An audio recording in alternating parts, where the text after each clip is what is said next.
Welcome back to the DIY Yardy channel. Welcome if it's your first time.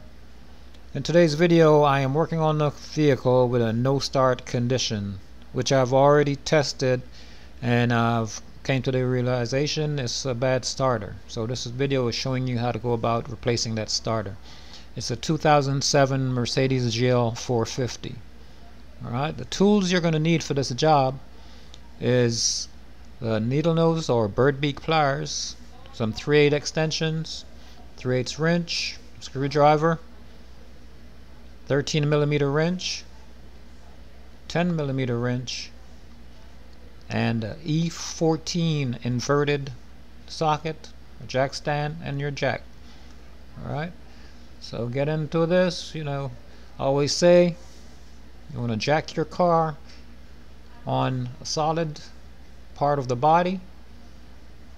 We're stipulated for that. This is a truck, so I'm jacking on the subframe of this truck. Okay, so I'm placing my jack under the frame, and you always want to block your wheels and or put your park brakes on. Okay, so I'm using 2 jack stands on this truck, and I'm also gonna keep my jack at the third point of supporting this vehicle. So there we go, got my jack in place and my 2 jack stands. Alright, so now let's show you where to before we get there, disconnecting our battery on this vehicle. It's under the passenger front seat, so push the front seat all the way forward. You're going to remove the air duct, and then there's a cover over the battery. You pull that cover off. Okay, once you got that cover off, then it's 10mm. Loosen up. Go counterclockwise to loosen. And once you got it loose, what I do is I tuck it down at the side, preventing it from jumping back in place and reconnecting.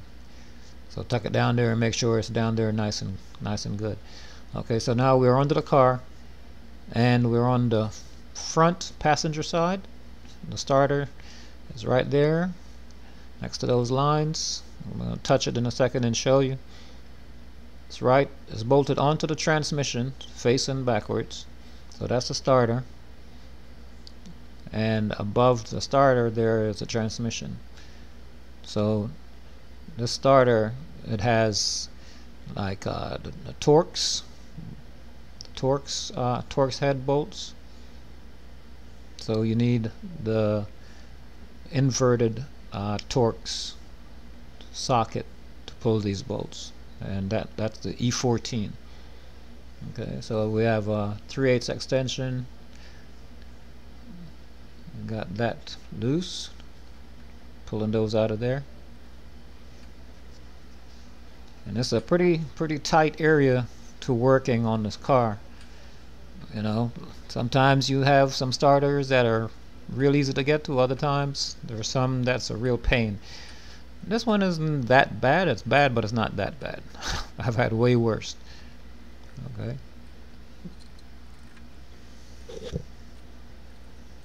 It's a pretty long bolt. You want to get that out of there. You have to work around these electrical lines that are in the way. Okay, that's the bolt. I'll give you a better look at it. Pretty long bolt. It goes through the from the engine and transmission into the starter, so it's basically helping to hold the engine or the transmission onto the starter.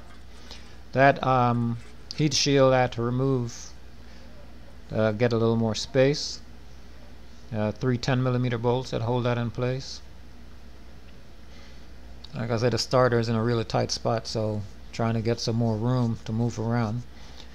These electrical lines, I had to remove them from the little clips that hold them in place. get some more room to maneuver. Okay, so I got the top bolt out, and I pretty much left it, in place where it is. I just loosened it. So on the side of the starter here, I'm pulling it's another little heat shield on the side of the starter that helps to protect the starter. And I'm removing it to get some more room to get the starter out. Okay, those are two 10 millimeters. So once you get those off, then you got to wiggle that little heat shield out of there.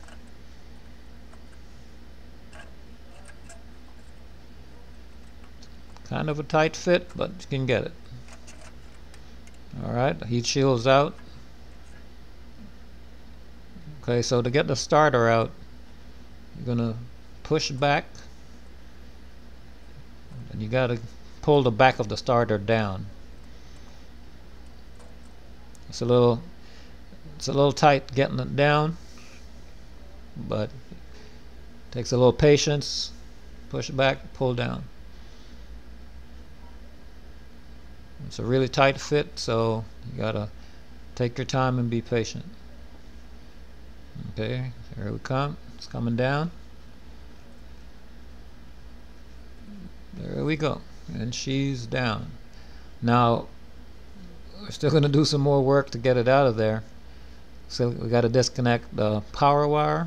That's the main wire from the battery, and the starter signal wire.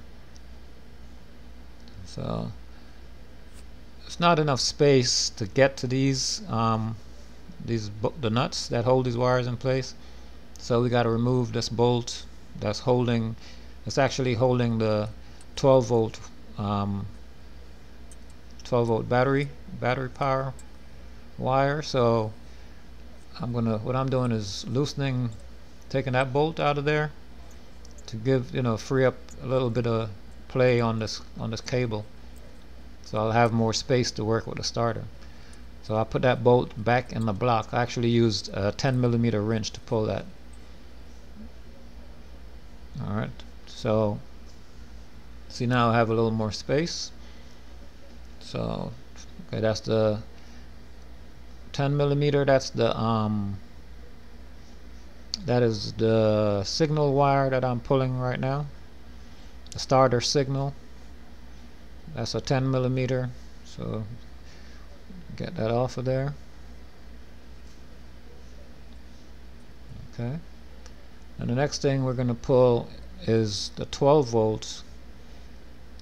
And remember, the battery is disconnected, so if the battery wasn't disconnected, it would be having all kind of arcing going on right now. It would shorten out that power. So we got to get that off of there. Yeah, pop that off with a screwdriver. And then it's 13 millimeter. That nut is a 13 millimeter, so we're going to get that off of there.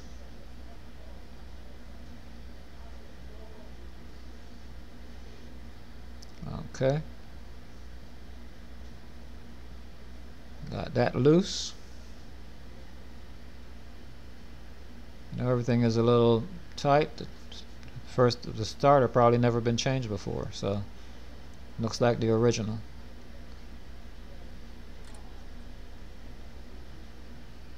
We're going to get that off and out of there.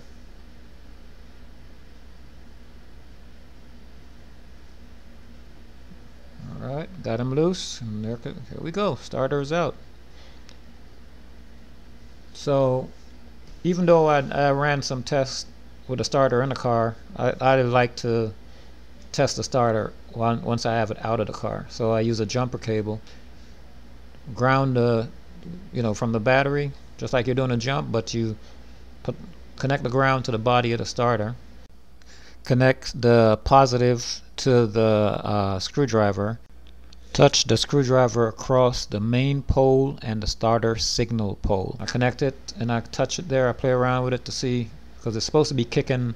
If the starter is good, or if, let's say, the solenoid on the starter is good, it should be kicking that gear out, and no reaction there. Alright, so let's show you with the new starter. Okay, so I'm going to connect my negative from the jumper cable onto the body. then I'm going to touch my starter signal pole. Okay, see, you can see the gear popping in and out. That's a good sign. That's a good starter. Alright, this is the bracket for the heat shield. I'm going to switch it over to the new starter. Sometimes you'll get a starter that comes with that already attached, but in this case you have to reuse it.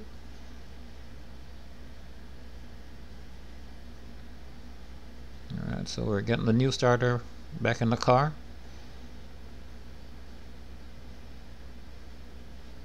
Okay, got that nice and tight. The 13 millimeter from the battery voltage.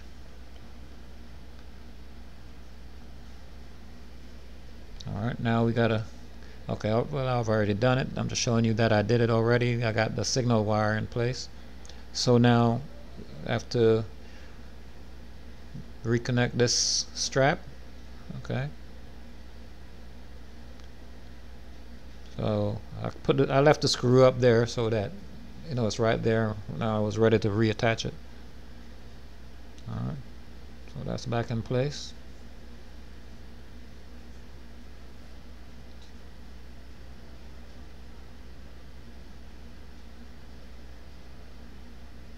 Then we're going to put our starter back in place.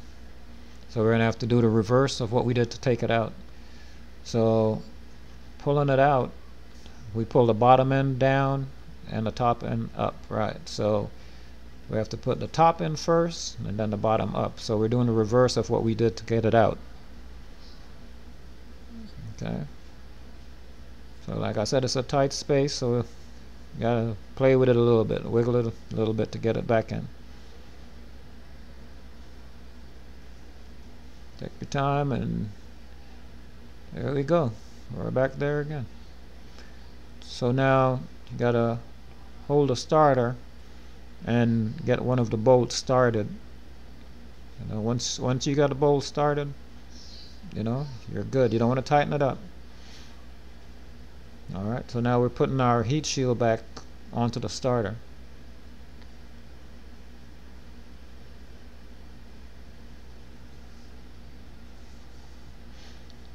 Once the heat shield's on, you're going to get your two 10 millimeter nuts that you took off of there and put those back on.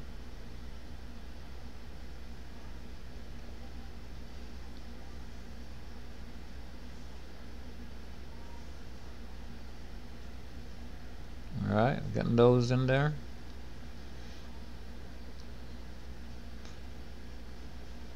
And tighten them up.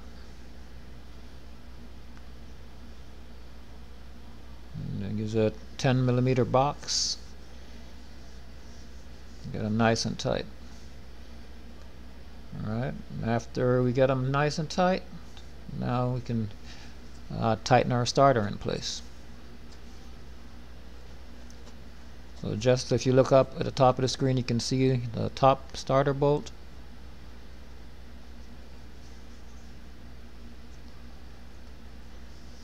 Get that in there.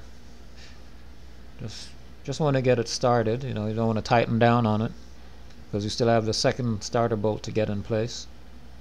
So once you get that, at least get it started, then you can go to the second bolt. Alright, so now we're going to put in our second bolt. And like I said, this is kind of a tight spot to work. Don't have much room. So you exercise a little patience doing this. But you can do it. It's not hard. Alright. All these electrical wires in the way and all of that. I mean, I could have unplugged them and moved them out of the way, but I can work with them in the way also. Give myself less work. Alright, so now all the starter bolts are caught or started. I can go ahead and tighten them down.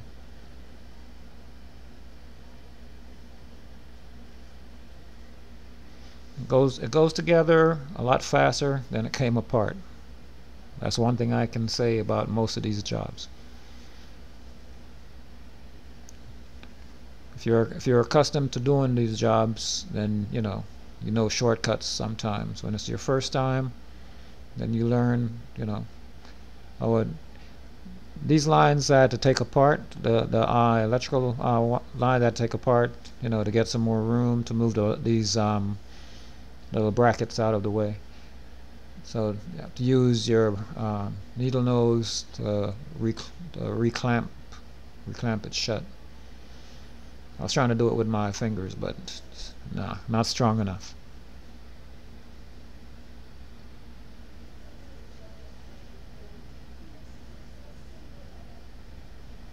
Alright, got that closed. So now I have to make sure that all the lines are in the clips where they belong. They keep all of these lines clipped because they're right next to the exhaust, so everything has to stay put. You don't want the stuff moving around and laying up on the exhaust pipe and melting, because these lines melt. It can cause a short, and these lines are part of the transmission control, so you don't want to have that problem, buddy. Alright, everything is back in the clips where they belong, nice and secure. Looks good. Now the starter bolts are tight. Now I'm going to put my other heat shield back in place. This heat shield covers the lower ball joint, not ball joint, but what is that? It's part of the lower control arm, but it's the bushing for the lower control arm. So it's a heat shield there to protect that from melting. Alright, so see our starter is in, nice and neat. Everything's tight, everything looks good. So now we reconnect our battery.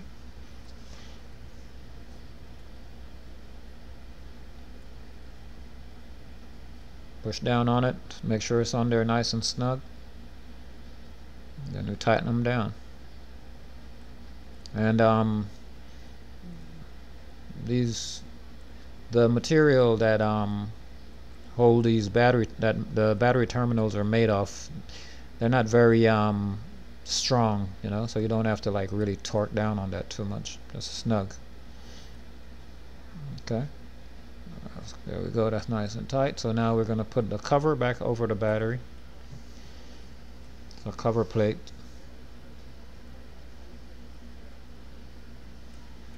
So we'll get that in place. And altogether, this job, it should take you no more than an hour and a half, 2 tops to do. If you're using if you have power tools, then it'll be even faster. But if you're doing this manually, it should take about that time the most. Okay, so we got our vent back in place, and this is a cover. It goes over top of this covers everything basically. The vents, the battery, everything.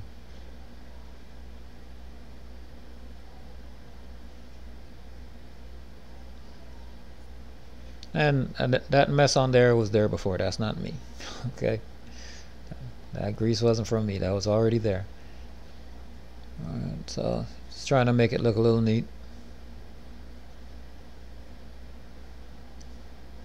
Make sure everything is tucked like it's supposed to be. Now is the startup time. And yep, there we go. Wasn't doing anything before. Now it's running and purring like a baby. Alright. So that's it. Hope this video was helpful. And hey, just check out the DIY Yardie channel. Alright, big up.